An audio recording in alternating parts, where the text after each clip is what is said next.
मैं सीना तान कर बड़े गौरव से कहती हूँ कि यस, मैं दो बार इलेक्शन हारी हूँ और कभी मैं किसी पॉलिटिकल पार्टी की प्रेसिडेंट भी रही हूँ, वाइस प्रेसिडेंट रही हूँ, वुमेन प्रेसिडेंट रही हूँ। मेरी अपनी छोटी सी जिंदगी की छोटी सी सफर में, छोटी सी मेरी जर्नी में, इसमें छुपाने वाली कौन सी बात है।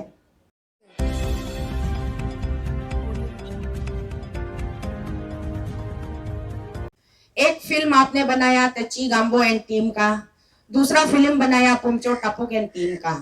तो आपकी दोनों फिल्में सुपर फ्लॉप हो गई है।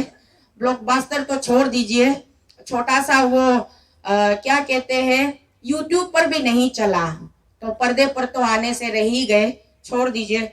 फिर भी मैं अपने भाई महेश जी को उनके कुछ सवालों का जवाब लेकर के आई हूँ और उनसे कुछ बातचीत करना चाहती हूँ आज के इसके हमारे धरने के 9वें दिन के धरने के जंतर मंतर के ऑफिशियल प्रोटेस्ट साइट से। तो डॉक्टर महेश चाई जी, you as on capacity of the advisor to honorable chief minister of our state as well as spokesperson of the government, state government, आपने जो प्रेस वार्ता किया, आपने बोला टोको शीतल एक पॉलिटिकल पार्टी से अफिलिएटेड रह चुकी है, पॉलिटिकल पार्टी से अफिलिएट रह चुकी है, तो वो अगर खुद को सोशल एक्टिविस्ट बोलता है या फिर करप्शन के इशू पर चर्चा करता है तो हम उसको कैसे मानेंगे, ये आपने कहा। तो महेश चाई जी, मैं आपसे सीधा सवाल करना चाहती हूँ, कल अभी भी आप रिसेंटली आप इलेक्शन हारे हुए बंदे हो और इलेक्शन हारने के बाद भी आप सरकार के साथ जुड़े हुए हो, पार्टी के साथ जुड़े हुए हो, तो आप पार्टी के हित के लिए बात कर रहे हो, सरकार के हित के लिए बात कर रहे हो, तो क्या इसको मैं क्या कहूँ कि जो बंदा इलेक्शन हारता है, जो बंदा कभी पॉलिटिकल पार्टी में रह चुका होता है, वो क्या सामाजिक कार्य नहीं कर सकता? क्या वो सोशल एक्टिविटी नहीं कर सकते हैं? पॉलिटिकल लीडर्स किस लिए होते हैं समाज में? सोसाइटी के लिए काम करने के लिए, अपने स्टेट के लिए, अपने कंट्री के लिए काम करने के लिए। तो आपका लीडर होने का क्या मतलब है अगर आप सोसाइटी के लिए कुछ नहीं कर सकते हो? जरूरी ये नहीं कि जो जीतता है वही केवल सोसाइटी के लिए काम कर सकता है। क्यों? हारा हुआ बंदा सोसाइटी के लिए काम नहीं कर सकता? हारा हुआ बंदा समाज के हित के लिए आवाज नहीं उठा सकता? मैं सीना तान कर बड़े गौरव से कहती हूँ कि यस, मैं दो बार इलेक्शन हारी हूँ और कभी मैं किसी पॉलिटिकल पार्टी की प्रेसिडेंट भी रही हूँ, वाइस प्रेसिडेंट रही हूँ, वुमेन प्रेसिडेंट रही हूँ। मेरी अपनी छोटी सी जिंदगी की छोटी सी सफर में, छोटी सी मेरी जर्नी में, इसमें छुपाने वाली कौन सी बात है? मैंने अपनी लाइफ की शुरुआत की थी। आपके रिसर्च में अगर एक दो चीजें कमी रह गई हो तो मैं स्पष्ट रूप से अपनी तरफ से बता दूं कि मैं सबसे पहले जब मैं जिला परिषद मेंबर के लिए कॉन्टेस्ट किया था, मुझे एक पॉलिटिकल पार्टी का टिकट चाहिए था, तो मैं नेशनलिस्ट कांग्रेस पार्टी में गई। उस समय आईएनसी का, इंडियन नेशनल कांग्रेस पार्टी का रूलिंग था हमारे स्टेट में, तो मैं नेशनलिस्ट कांग्रेस पार्टी में गई और वहां से मैंने टिकट लिया और मैंने जेपीएम कॉन्टेस्ट किया। दुर्भाग्यवश मैं हार गई। उस वक्त के लिए दुर्भाग्यवश, आज के लिए सौभाग्यवश, क्योंकि अगर मैं तब जेपीएम जीत जाती तो आप लोगों का गुलाम बन जाती, करप्टेड गवर्नमेंट का गुलाम बन जाती, जो कि मैं आज नहीं बनी। इसके लिए मुझे बहुत फक्र है अपने आप पर। अच्छा हुआ, जो होता है अच्छा के लिए ही होता है। तो मेरे इलेक्शन हारने के बाद उन पार्टियों ने मुझे बहुत इज्जत दिया, प्यार दिया और मुझे स्वीकार किया, मुझे वेलकम किया और उसके बाद में मुझे पार्टी का स्टेट यूनिट का महिला मोर्चा का प्रेसिडेंट नियुक्त किया। तो मेरी लाइफ की शुरुआत में मैं नेशनलिस्ट कांग्रेस पार्टी की वुमेन प्रेसिडेंट रही स्टेट में। उसके बाद में 2009 चुनाव आते आते मैं तृणमूल कांग्रेस पार्टी की महिला प्रेसिडेंट बनी। उसके बाद इलेक्शन के बाद जब 5 नंबर ऑफ एमएलए जीत कर आए तो ममता दीदी ने अपना प्यार और आशीर्वाद मेरे सिर पे रखा, मुझे पार्टी का स्टेट यूनिट का प्रेसिडेंट बना दिया तृणमूल कांग्रेस की। उसके बाद जैसे कि पिछली बार भी मैंने बताया था, हमारे 5 एमएलए जीत कर आए तो उनमें से 4 एमएलए 2 साल के बाद कांग्रेस को भाग गए। एक अकेला एक लौटा 30 एमएलए रह गए थे। माननीय श्री लैता उमरे जी बहुत ही सीनियर मोस्ट मेंबर है अरुणाचल स्टेट के, एक अच्छा नेता है, एक विजनरी लीडर है। वो lower Dibang valley Roing town के एमएलए थे, वो अकेला रह गया। उनको छोड़ के चारों एमएलए 2/3 मेजोरिटी लेके कांग्रेस को शिफ्ट हो गए। उसके बाद में लैता उमरे जी और हम दोनों अकेले जब रह गए पार्टी में, तो यहाँ ममता दीदी भी बहुत ज्यादा डिस्करेज हो गए, डिमोरलाइज हो गई। तो उन्होंने पार्टी का कोऑर्डिनेशन, और वो खुद भी बिजी थी बंगाल की इलेक्शन में, तो प्रॉपर कोऑर्डिनेशन नहीं होने की वजह से मजबूरन हमें वो पार्टी यूनिट डिसॉल्व करना पड़ा। और सिर पे पंचायत इलेक्शन चढ़ा हुआ था, तो हमें अपनी इलेक्शन की, अगली इलेक्शन की रणनीति तैयार करनी थी। तो हम ना कांग्रेस गए ना बीजेपी गए, हम सीधा अपने प्रदेश के regional political party people's party of Arunachal में हम शिफ्ट हो गए। उसके बाद वहां से ललिता जी ने पीपल्स पार्टी ऑफ अरुणाचल से उन्होंने अपना जो पॉलिटिकल जो ग्राउंड है ग्रास रूट लेवल में उस पर बेस बनाना शुरू किया। दुर्भाग्यवश उनको इलेक्शन हारना पड़ा। तो उसके बाद ललिता जी ने कहा कि अब आर्या पार की लड़ाई होनी चाहिए। आर्या पार की लड़ाई बोले तो कांग्रेस वर्सेस बीजेपी होना चाहिए। हम बीच में अलग अलग गुटों में बटे हुए हैं, छोटे छोटे पॉलिटिकल पार्टीज में हम बटे हुए हैं। तो कांग्रेस बहुत मजबूत है, हमें कांग्रेस को जड़ से हटाना है और कांग्रेस की भ्रष्टाचारी से लड़ना है। तो हमें बीजेपी में रहना चाहिए। इसीलिए हमने जब पूरी होशो हवाज में हमने ऑफिशियल तरीके से विचार विमर्श किया, उसके बाद हम बड़े भाई ताई तागक जी के रेसिडेंट में पाचिन कॉलोनी में गए। उनके साथ सुबह से लेकर शाम तक बातचीत हुई। हाँ, उस समय वो ताई तागक जी बीजेपी पार्टी के स्टेट प्रेसिडेंट थे। उनके साथ विचार विमर्श करने के बाद हमने ग्रुप मार्जिंग किया। रोइंग टाउन में जाकर के हमने एक पूरी अपनी जो एक कंप्लीट फॉर्मेलिटी के साथ हमने पार्टी में ज्वाइन किया in the presence of cocci Tapir गांव, कोकाई रोदिन पार्टिन जी, बहुत सारे दिग्गज नेता लोग थे बीजेपी के। अनेक अबग यभी भी जीवित थी उस समय, वो जीवित थी तब। बहुत सारे ऐसे नेताओं के साक्ष में हमने बीजेपी ज्वाइन किया। उसके बाद हम बीजेपी के लिए काम करते रहे। ये बात है 2014 की। तो बीजेपी के लिए काम करते रहे। उसके बाद मैंने 2016 में बीजेपी क्विट किया, क्योंकि जिस कांग्रेस से लड़ने के लिए हम बीजेपी में आए और बीजेपी का मेंबर बने और कांग्रेस मुक्त अरुणाचल बनाने की मिशन से हम बीजेपी ज्वाइन किए। 2014 में हमने ज्वाइन किया, तो 2016 पहुंचते पहुंचते सारे के सारे कांग्रेस के चोर बीजेपी में घुस गए। बीजेपी ने सबको ले लिया। तो फिर डिफरेंस क्या रह गया था? फर्क कुछ भी नहीं थी। तो मजबूरन हमें बीजेपी को छोड़ना पड़ा। और छोड़ने के बाद आज हम एक आम जनता है। तो क्या मैं एक आम जनता होने के नाते अपने हित के लिए क्या मैं आवाज नहीं उठा सकती? आपका ये कैसा बयान था कि जिस इंसान की, जिस महिला की फास्ट में पॉलिटिकल पार्टी से एफिलिएशंस रहे हो, वो आज आम जनता के लिए आवाज नहीं उठा सकती, वो आज अरुणाचल अगेंस्ट करप्शन टीम की मेंबर नहीं बन सकती। ये कैसा बाहियात सवाल था आपका? मेरे भाई महेश जी, आप जरा गौर फरमाइए अपने सवालों पर। और अरुणाचल की जनता, आप सब भी जरा इस पे गौर फरमाइए कि क्या अगर मैं किसी पॉलिटिकल पार्टी में रही हूं, मैं कभी इस स्टेट के लिए, अपने कॉन्स्टिट्यूएंसी के लिए, अपने ब्लॉक के लिए, अपने लोगों के लिए कभी मैं पब्लिक रिप्रेजेंटेटिव बनने की मैंने कोशिश जाहिर की, इच्छा जाहिर की, और मैं पब्लिक रिप्रेजेंटेटिव बनना चाहती थी। पब्लिक रिप्रेजेंटेटिव मतलब होता क्या है? पब्लिक की आवाज, पब्लिक के बिहाफ में असेंबली में जाना, एमएलए बनना, पब्लिक के हित के लिए, पब्लिक के डेवलपमेंट के लिए काम करना। उसके लिए मैंने कोशिश की। तो उसमें कौन सा पाप हो गया? हालांकि पब्लिक ने मुझे, मेजोरिटी ऑफ द पब्लिक ने मुझे नहीं चुना, तो कम से कम कुछ लोगों ने तो मुझे चुना, अपना मुझे रिप्रेजेंटेटिव उन्होंने स्वीकार किया। कोशिश तो की मुझे असेंबली में भेजने की। दुर्भाग्यवश मैं असेंबली में उस समय एंटर नहीं हो पाई। ये मोहेश चाई जी को मेरा सवाल था। जिस तरीके से आपने मेरी हिस्ट्री निकाली है, आप और हम, मैं पहले बोल चुकी हूँ, अरुणाचल के आप बेटे हो, मैं बेटी हूँ, तो थोड़ा बहुत मैं शायद आपकी याददाश्त में कमजोरी हो गई हो, एक दो चीजें आप भूल गई हो, तो मैं सिर्फ याद दिलाने के लिए कुछ तथ्यों को लेकर के आई हूँ। आपकी याददाश्त पे जोर डालिए। नकुल चाई जी जो थे, वो मोहेश जी आपके बड़े भाई थे। नकुल चाई जी का आपका इमीडिएट बड़ा भाई, एल्डर ब्रदर, उनका पॉलिटिकल जर्नी इस प्रकार रहा। 1990 में वो जनता दल पार्टी के वो एमएलए चुने गए थे। 1995 में वो एमएलए हार गए। उसके बाद 1999 में उन्होंने जनता दल पार्टी को छोड़ के आईएनसी ज्वाइन किया। उसके बाद में 2004 में वो आईएनसी एमएलए बने। उसके बाद में 2009 में वो टीएमसी ज्वाइन किया, मेरे पार्टी को ज्वाइन किया, उस वक्त के पार्टी जब मैं टीएमसी में थी। फिर वो टिकट लिया और वो हार गए।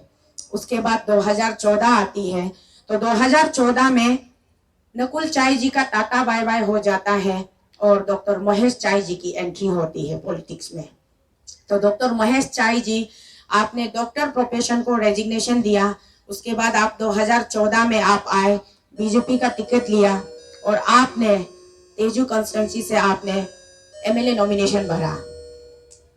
आपने बीजेपी के टिकट से नॉमिनेशन भरा, लेकिन आपका फंडिंग कौन कर रहे थे? उस समय के कांग्रेस के हेल्थ मिनिस्टर लेत कालिको भूल जी, वो कांग्रेस के हेल्थ मिनिस्टर थे, उन्होंने आपको स्पॉन्सरशिप किया। और ये सारी चीजें सारे जनता को पता है, लोहित डिस्ट्रिक्ट के सबको पता है, इसमें छिपाने वाली कोई बात नहीं है। महेश चाई जी, जिस तरीके से आपने मेरे लाइफ में, मेरी छोटी सी जर्नी में जितने पॉलिटिकल पार्टीज में मेरी एफिलिएशंस रही है, उस पर आपने प्रश्न चिन्ह किया और आपने सवाल उठाया, तो यही सवाल आप पे भी लाजमी होता है कि आपका परिवार का, आपका बड़ा भाई कभी जनता दल में रहे, कभी आईएनसी में रहे, कभी टीएमसी में रहे, और आप बीजेपी में आए लेकिन सहारा लिया आईएनसी का। तो आप में और मुझ में फर्क क्या है? क्या मैं कहूंगी महेश चाई जी आप स्टेट के हित के लिए आवाज मत उठाइए? मैं कभी नहीं कहूंगी। आपको पूरा हक है और ये आपका कर्तव्य है। जब एक बार आप पब्लिक के मैदान में उतर चुके हो तो पब्लिक के हित के लिए हमेशा आपको अपनी आवाज बुलंद करनी चाहिए। जो मैं कर रही हूँ वो काम आपको करना चाहिए। आज आप बीजेपी पार्टी के ऊंचे पद पर बैठे हो, ऊंचे मुकाम पर हो, तो आपका दायित्व बनता है कि अपनी पार्टी की रक्षा करें, अपने लोगों की रक्षा करें और भ्रष्टाचार नामक राक्षस को आप लड़ाई करें और उसको झर से उखाड़ के फेंके, ना कि भ्रष्टाचारी को बढ़ावा देने में आप उसका समर्थन करें और उसकी नुमाइंदगी करें। ये बड़ी शर्म की बात है। मेरे भाई डॉक्टर महेश चाई जी, मैं आपसे कह रही हूँ, आपकी बहन तोको शीतल आपसे कह रही है कि आप शर्म कीजिए, शर्म कीजिए अपने लफ्जों पर, शर्म कीजिए अपनी सोच पर। और 2017 में आप 2014 में इलेक्शन जीतने के बाद 2017 में आपको कैबिनेट मिनिस्टर में इंदक किया जाता है। आपके पास डिपार्टमेंट्स थे, हॉर्टिकल्चर, ध्यान से सुनिए कितने डिपार्टमेंट्स के वो मिनिस्टर थे, horticulture, agriculture, fishery, animal husbandry and veterinary, sports and art and culture. कितना डिपार्टमेंट्स हुए? इतने सारे 6-7 डिपार्टमेंट के आप कैबिनेट मिनिस्टर रहे अरुणाचल में। तो आप बताइए, आपके मिनिस्टरशिप में आपने इन सारे डिपार्टमेंट के जरिए अरुणाचल को कितना लाभ पहुंचाया और क्या क्या प्रावधान आपने दिया है? उन सब चीजों को लेकर के आप मीडिया में आइए और एग्जाम्पल दीजिए कि जब मैं कैबिनेट मिनिस्टर में था तो मैंने ये काम किया है, ये मैंने डेवलपमेंटल वर्क्स किए हैं, इतना मैंने अपने लोगों को फायदा पहुंचाया है। ये जरा आप हमें खुलकर बताइए, क्योंकि सीबीआई और ईडी आएंगे तो आप पर भी इंक्वायरी होगी। जितने लोग मिनिस्टर रह चुके हैं, जितने लोग पावर में रह चुके, उन्होंने पावर का कितना यूजफुल मैनर में यूज किया या मिसयूज किया या मिस एप्रोप्रिएट किया, उसी पर तो हम सीबीआई और ईडी की मांग कर रहे हैं। तो ये महेश चाई जी, मेरा आपसे सीधा सवाल था। मैं बताती हूँ आपने कितने लोगों का फायदा किया है, जितनी मेरी जानकारी, छोटी जानकारी के हिसाब से। मिनिस्टर बनने के बाद में अपने सबसे पहला फायदा किया है, अपने प्राइवेट घर में आपने एक बैडमिंटन क्लब बनाया है। जबकि आप स्पोर्ट्स डिपार्टमेंट के मिनिस्टर थे, तो ये फायदा आपके घर को हुआ है। एक बैडमिंटन क्लब आपने बनाया है अपने प्राइवेट रेसिडेंट में। उसके बाद में आपने एक 3 स्टोरी बिल्डिंग बनाई है तेजू टाउन में, टी चाय कॉलोनी में। मैं पूरा ब्यौरा दे रही हूँ। टी चाय कॉलोनी में आपने एक 3 स्टोरी बिल्डिंग बनाई है। जब आपकी पूरी जिंदगी में आपकी डॉक्टर की प्रोफेशन की सर्विस लेंथ में आपने वो 3 स्टोरी बिल्डिंग नहीं बनाई, जैसे आप मिनिस्टर बन गए तो आपके पास इतने पैसे कहाँ से आ गए 3 स्टोरी बिल्डिंग बनाने की? आपकी हैसियत रातों रात कैसे बढ़ गई? ये मेरा सवाल है आपसे। ये फायदा आपने खुद को पहुंचाया है, ना कि अरुणाचल के जनता को।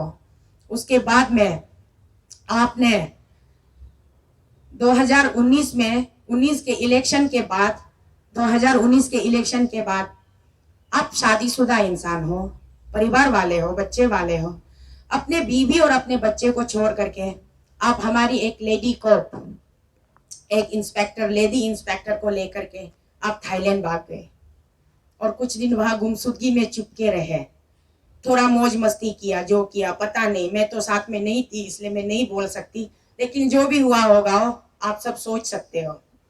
तो उस लेडी इंस्पेक्टर को लेकर के आप थाईलैंड भाग गई। उसके बाद में आपने लेटर ऑन उनसे आपने शादी कर ली, दूसरी शादी कर ली आपने, और दूसरी शादी करने के बाद आप आज उनके लिए एक आलीशान मकान बना रहे हो, एक आलीशान मकान बना रहे हो। ये कहाँ पर बना रहे हो? Near by PWD explosive house, जो कि एक गवर्नमेंट लैंड है, वहां पर आप एक आलीशान मकान बना रहे हो अपनी दूसरी वाइफ के लिए। ये डेवलपमेंट्स आपने किया है डॉक्टर महेश चाई जी। उसके बाद आपने और एक डेवलपमेंट किया है, एक अपने लिए नया एक जमीन का टुकड़ा दुकान के साथ लगा हुआ आपने खरीदा है करोड़ों के दाम में। ये आपने खरीदा है तेजू बाजार में, 1100 स्क्वायर मीटर की जमीन है। दुकान का नाम है गिफ्ट सेंटर, और ये आपने खरीदा है नितिन अग्रवाल जी से करोड़ों की दाम में। ये डेवलपमेंट्स आपने किया है। अरे भाई, अरुणाचल में जब भी कोई MLA बन जाता है और मिनिस्टर बन जाता है तो फायदा किसका होता है? अरुणाचल के आम जनता का होता है कि उस MLA और मिनिस्टर का होता है? देखा देखी 7-8 डिपार्टमेंट्स आपके हाथ में आने के बाद आपने जितना भी फायदा किया केवल और केवल अपना फायदा किया। तो इसको क्या कहेंगे? इसको करप्शन कहेंगे कि क्या कहेंगे? तो इसी करप्शन को तो हम मुद्दा उठाकर यहाँ आए हैं। हम तो निकले थे 18 लोग, लेकिन यहाँ पहुंचते पहुंचते आज पूरी 99.9% पब्लिक आज इस करप्शन को लेकर के आपसे प्रश्न कर रहे हैं। प्रशासन में जितने लोग बैठे हुए हैं आपसे प्रश्न कर रहे हैं। और डॉक्टर महेश चाई जी, आपने कहा नेशनल स्टूडियो में, नेशनल मीडिया के स्टूडियो में हमने 10 पॉइंट का चार तरफ डिमांड टांग के रखा और हमने एक भी पॉइंट पर बात नहीं किया। हम अलग अलग मुद्दे पर बात किए। आपने यहां तक कहा कि उनको तो पता भी नहीं होगा कि वो 10 पॉइंट्स चार्टर ऑफ डिमांड्स क्या है। अरे भाई, क्या अरुणाचल में आप अकेले एक लौता पढ़े लिखे व्यक्ति हो? केवल आपको ही पता है, हम सबको तो पता नहीं है। हम सब बेकार वाले हैं, गवार है। मतलब हम 10 पॉइंट्स चार्टर ऑफ डिमांड टांग कर रखे हुए और हम उन पर चर्चा नहीं कर रहे, मतलब हम बेकार है, हम बेवकूफ है, हम गवार है। हमको नहीं पता तो जरा आप आइए ना यहाँ जंतर मंतर में। महेश जी, आपका तो फ्लाइट का टिकट भी सरकार ही उठा लेगी ना, सरकार के एक्सचेकर से आप ट्रैवल करोगे, आपका होटल का खर्चा भी अरुणाचल सरकार उठा लेगा। तो आप आ जाइए ना यहाँ जंतर मंतर में और हमें बारी बारी कैसे बताइए कि 1 से लेके 10 तक हमारा जो चार्टर ऑफ डिमांड है हम नहीं समझ पा रहे, तो आप हमें समझाइए ना। आपके पढ़े लिखे होने का क्या फायदा अगर आप इतना भी नहीं कर सकते? तो आइए आप प्लीज, मैं आपको वेलकम करती हूँ, हमारा टीम AAC आपको वेलकम करता है। आप आइए, हमें समझाइए, यहाँ पर आइए। वहां 4-5 मीडिया चैनल के बीच में बैठ करके, मीडिया वालों ये आपका रिस्पॉन्सिबिलिटी है, 4th pillar of the democracy बोल बोल के उनको चन्ने के जार में मत चढ़ाइए। 4th pillar of the democracy को किस तरीके से आप लोग उसका कत्ल कर रहे हो, उसका सबूत पूरे बाजार में घूम रहा है। लोअर सुबनसिरी के डेप्यूटी कमिश्नर ने क्या रूल्स एंड रेगुलेशंस जारी कर दिया है मीडिया के ऊपर में। बड़ी शर्म की बात है। एक तरफ आप कहते हो कि you are the 4th pillar of democracy, दूसरी तरफ उसी 4th पिलर ऑफ डेमोक्रेसी की मर्डर करते हो खुलेआम। कितनी गंदगी भरी हुई है यार आप लोगों के दिमाग में। इतनी सारी गंदगी कहां से आते हैं? जितनी गंदगी हमारी यमुना नदी में लोग डालते हैं ना, जितने फैक्ट्री से निकल के आते हैं, वो तो बहुत कम पड़ जाएंगे आपके दिमाग के गंदगी की तुलना में। बड़ी शर्म की बात है। महेश चाई जी, आप बहुत कंफ्यूज हो यार। पहले आप खुद को पहले क्लियर कर लो कि आपका निशाना किस पर है। आपका निशाना गेगोंग अपांग जी पर है, आपका निशाना गोजन गादी जी पर है, आपका निशाना किस पर है? वो कौन सी लेडी थी BMS की प्रेसिडेंट बोल रहे थे महेश जी? ये BMS क्या होता है मुझे नहीं पता। जहां तक मुझे लगता है, मेरी छोटी सी जानकारी कहती है शायद भारतीय मजदूर संघ होंगे। तो BMS की कोई प्रेसिडेंट महिला है जो अपनी लोकल हमारे आदि डायलेक्ट में वो कुछ बोल रही थी, उसके ऊपर महेश चाई जी उसको बेस बनाकर मेरे ऊपर प्रहार कर रहे थे कि उसने साबित कर दिया कि तोको शीतल जी दिल्ली आने के लिए कितना लाख लेती है और अरुणाचल जाने के लिए कितना लाख लेती है। तो डॉक्टर महेश चाई जी, आप और आपका वो so called BMS president, you people are most welcome over here at Jantar Mantar, और साबित कीजिए कि मैं दिल्ली जाने के लिए कितना लाख लेती हूँ और दिल्ली से अरुणाचल आने के लिए कितना लाख लेती हूँ। विथ एविडेंस आप इसको प्रूव कीजिए। अगर आप प्रूव नहीं कर सकते तो इस तरह की वाहियात बयानबाजी करने के लिए आपको मैं डिफेमेशन सूट फाइल कर सकती हूँ। You are liable for a defamation suit.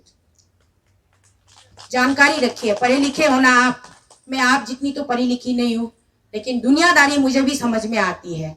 जितना मुझे जरूरत है अपनी जिंदगी को जीने के लिए, उतना पढ़ा लिखा मैं भी हूँ।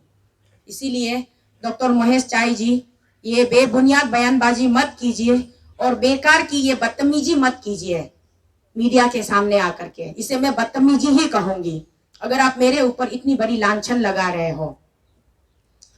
अरुणाचल में क्या बिना पैसे की इलेक्शन लड़ी जाती है? आज के डेट की मैं बात नहीं कर रही हूँ, फास्ट एज में। तो जबकि मैं 2 बार इलेक्शन हार चुकी हूँ, तो मेरी अपनी भी तो कोई हैसियत होगी ना। आप लोगों की तरह 40, 50, 100 करोड़ की तो हैसियत नहीं है, कुछ लैक्स की तो हैसियत मेरी भी होगी। तभी मैंने 2 बार इलेक्शन भी अटेंड किया होगा। तो क्या दिल्ली आने के लिए मुझे किसी और से पैसा लेके आना पड़ेगा, या फिर महेश जी आपने मुझे दिया था क्या? अभी तक दिए नहीं हो तो दे दीजिए। सरकार में आप लोग बैठे हो, आपने अपना बहुत फायदा कर लिया है मिनिस्टर में रह करके। अब मिनिस्टर नहीं हो लेकिन चीफ मिनिस्टर के एडवाइजर हो, तो आपके एडवाइस पे तो बेचारा चीफ मिनिस्टर करप्शन पे करप्शन किए जा रहा है। एक्चुअली हम लोग गलत कर रहे थे, हम लोग करप्शन का बाप पेमा खांडू जी को कह रहे थे। अब इनके बयानबाजी के बाद मुझे लगता है कि सारा करप्शन का बाप तो यही एक केवल एकलौता इंसान है, डॉक्टर महेश चाई, क्योंकि ये एडवाइजर है ना सीएम के। तो ये एडवाइस करते रहते होंगे कि भाई पेमा ऐसा करो, यहाँ से इतना रुपया निकालो, वहां पे इतना रुपया ट्रांसफर करो, पब्लिक को ऐसे बेवकूफ बनाओ, मुद्दा ऐसे उछालो करके आप अपने फायदे के लिए बेचारा पेमा भाई को भी मिसयूज कर रहे हो। ये गलत बात है डॉक्टर महेश चाई जी, आपको शर्म आनी चाहिए। आप पहले डिसाइड कर लीजिए कि आपका निशाना कौन है। गेगोंग अपांग जी हैं, कापा बिंगिया जी हैं, गोजन गादी जी हैं, ये लोग जो भी महान दिग्गज लोग हैं, कौन है? हमारे स्टेट के ही सब पूर्वज, फॉर्मर मिनिस्टर्स है, फॉर्मर एमएलए है। गेगोंग अपांग जी के बारे में तो कोई शब्द नहीं है। 23 इयर्स वो चीफ मिनिस्टर बन के अरुणाचल को उन्होंने चलाया। उसके बाद में गोजन गादी जी की बात करें तो वो फॉर्मर मिनिस्टर रहे, कई डिपार्टमेंट में मिनिस्टर रहे, और कई बार उन्होंने पंचायत लेवल से अपना पॉलिटिकल जर्नी शुरू किया। तो क्या मैं जो सीबीआई और ईडी की डिमांड कर रही हूँ, कल को अगर सीबीआई लग जाती है, ईडी लग जाती है, छापेमारी होती है, तो क्या ये छापेमारी सिर्फ और सिर्फ आप लोगों तक सीमित रहेंगे? ये छापेमारी तब तक जाएंगे जब पहली बार पीके तोंगोन जी चीफ मिनिस्टर बने थे अरुणाचल में, वहां तक पहुंचेंगे। किन किन चीफ मिनिस्टर ने कितना कितना घोटालाबाज किया है अरुणाचल में, right from PK Thungon to at present Pema Khandu. सारी चीजों की हमें इंक्वायरी चाहिए। यही तो हम मांग कर रहे हैं कि अरुणाचल में इतने सारे फंड्स भारत सरकार भेजते हैं, तो वो फंड्स जाता कहाँ है? अरुणाचल के निर्माण के लिए, अरुणाचल के डेवलपमेंट के लिए, तो वो सारे पैसे जाते कहाँ है? कौन सा ऐसा बंदा होगा जो बोलेगा कि एक कुल्हाड़ी आओ मेरे पैर पे गिर जाओ और मुझे काट दो? आपको क्या लगता है गेहूं अपांग जी स्पॉन्सर करेंगे सीबीआई के लिए, ईडी के लिए? गोजन गादी जी स्पॉन्सर करेंगे सीबीआई के लिए, ईडी के लिए? I don't think so. अगर आपको ये लगता है तो आप बहुत बड़ी गलतफहमी में जी रहे हो। अगर कोई स्पॉन्सर कर सकता है तो वो गरीब इंसान स्पॉन्सर कर सकता है जो कभी पावर में नहीं रहा और कभी उन्होंने पावर का मिसयूज नहीं किया, जिसने कभी किसी का डेवलपमेंट कर्टेल नहीं किया। वो जेन्युइन इंसान, वो जेन्युइन पढ़ा लिखा नौजवान यूथ इसको स्पॉन्सर कर सकता है कि हाँ हमें करप्शन से आजादी चाहिए, हमें सीबीआई चाहिए, हमें ईडी चाहिए। तो उसके लिए वो नौजवान कौन है आज के डेट में जिनकी नौकरी आप लोगों ने 40-45 लाख में बेच के खा दिया? जो एपीसीएस के एक्सपीरियंस है, जो हमारे इंजीनियर डिग्री होल्डर है, जो डॉक्टर डिग्री होल्डर है, जो हमारे प्रोफेसर डिग्री होल्डर है, लेक्चरर डिग्री होल्डर है, टीचर डिग्री होल्डर है, वो यूथ हमें स्पॉन्सर कर सकते हैं क्योंकि उनके भविष्य के साथ खिलवाड़ हो रहा है।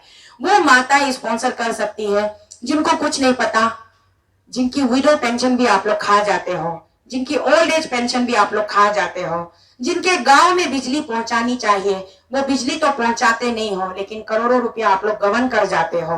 वो माता स्पॉन्सर कर सकती है, वो पिता स्पॉन्सर कर सकते हैं जिनको आपने गांव का रेत कोट दे दिया, गांव भरा तो बना दिया, और उसका साल भर का ऑनोरेरियम आप लोग नहीं दे पाते हो। वो गवर्नमेंट एम्प्लॉय स्पॉन्सर कर सकते हैं जिनको आपने एम्प्लॉय तो बना दिया लेकिन उनकी सैलरी नहीं देते हो।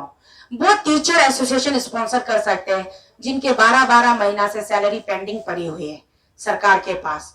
तो ऐसे लोगों का स्पॉन्सरशिप हमें चाहिए। और इसके बावजूद भी अगर कोई राजनेता है जिसमें हिम्मत, जिसके दिल में दिलेरी है, आपको कोई फर्क नहीं पड़ता है कि सीबीआई आ जाए तो ईडी आ जाए तो भी आपने कभी कोई गलत काम नहीं किया हो, और आपको पूरा कॉन्फिडेंट है अपने ऊपर कि चाहे जिस प्रकार की भी इंक्वायरी हो जाए आपके लाइफ को, आपको कोई फर्क नहीं पड़ेगा, तो आप आ जाइए आगे, स्पॉन्सरशिप कीजिए। हमें अरुणाचल अगेंस्ट करप्शन टीम को स्पॉन्सरशिप कीजिए। हम किसी के डोनेशन या किसी के स्पॉन्सर को मना नहीं करेंगे। यू आर मोस्ट वेलकम, चाहे वो गेगोंग अपांग जी ही क्यों ना हो, गोजन गादी जी ही क्यों ना हो, और भी जितने तपक लिंदो जी ही